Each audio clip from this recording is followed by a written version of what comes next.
If you're tired of people walking all over you and taking you for granted, then it's time to embody a savage mindset. Now, having a savage mindset doesn't mean that you're going to go around and treat people badly.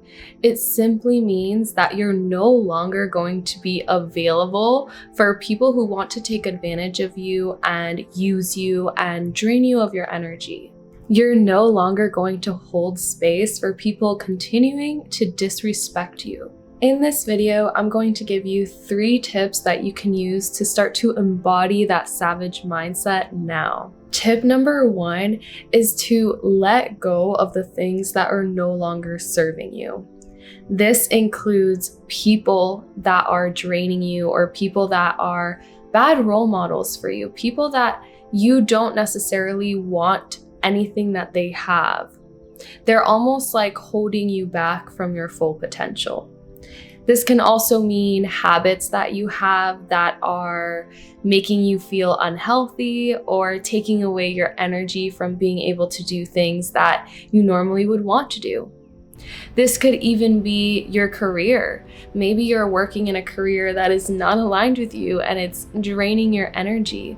Maybe this is your sign to start removing your emotional attention and start focusing on ways that you can start earning money differently so that way you don't have to continue working in something that drains you.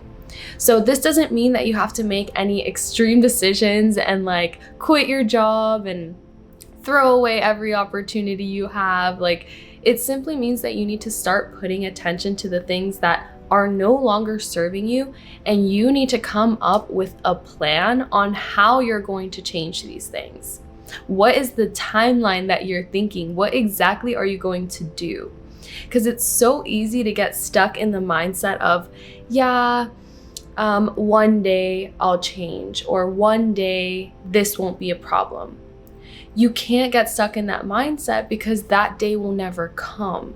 You have to have a real plan, a real decision where you say, okay, I'm going to do this within this amount of time, and this is the outcome that I'm going to get. Period. When you have this kind of mindset with your own goals and your own life, that bleeds into your relationships and that affects the way that other people see you. Because other people will see you as so dedicated to your own goals and you're not willing to settle for less. Even if you're in a situation that you don't like, you already have a plan as to how you're going to get out of it, right? So I know that yes, it's fun to change your life and work towards your goals, but sometimes it can be hard to work towards our goals when we're experiencing something that sucks. I'll give you an example. Before I started creating content full time, I was working as an accountant. And I've always loved accounting. I've always loved math. I enjoyed learning about it. But then when I was working in the job, I realized that I wasn't able to express myself creatively. I wasn't able to do the higher level things that I enjoyed about accounting. And I looked at the career path and it wasn't exciting to me.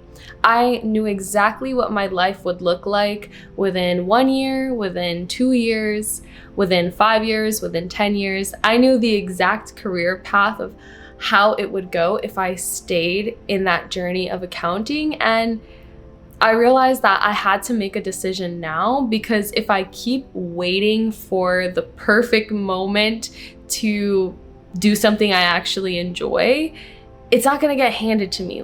I have to make that decision. So in my case, I was able to just transition to full time within a short period of time because I set myself up that way. But it doesn't matter how long it takes you as long as you have a plan. Tip number 2 is to avoid energy vampires. Energy vampires are essentially time wasters.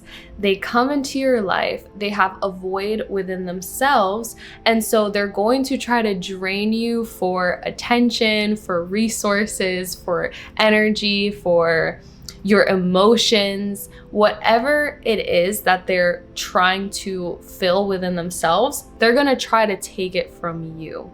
And these types of people will constantly drag you into their own drama, you won't be able to have space in the relationship for like mutual satisfaction.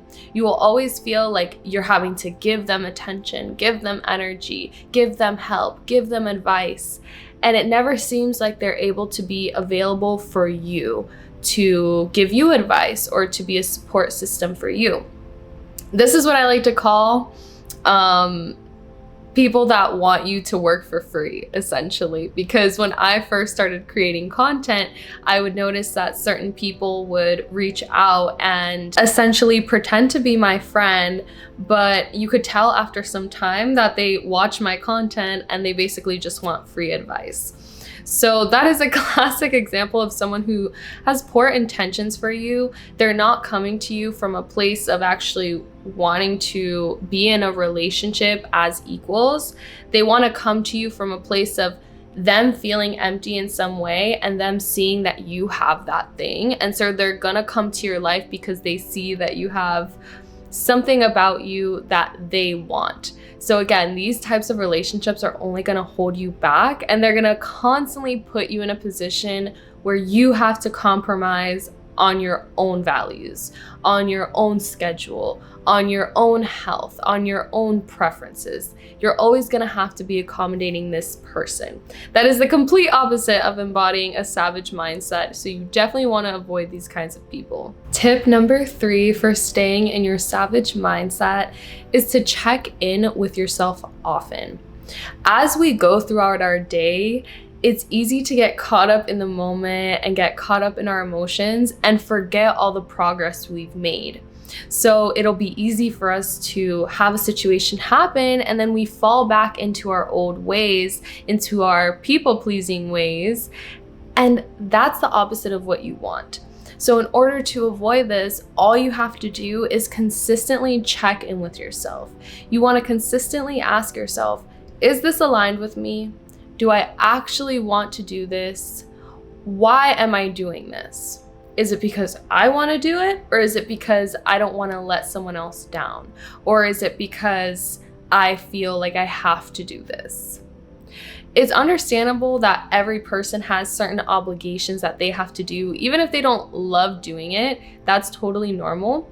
But there's a difference between an obligation and a responsibility that you have to do versus something that you just tell yourself you have to do it, but you don't actually have to do it. And if you don't do it, you'll feel better about yourself because the fact that you're doing it is only because you're giving into a certain belief that you have that is just simply not true. If you're a woman and you are tired of settling for less, you want to tap into your savage feminine, you want to start getting what you want out of life, whether it's financial abundance or it's the romance that you seek, I have some amazing resources for you. If you want to check it out, the links are in the description.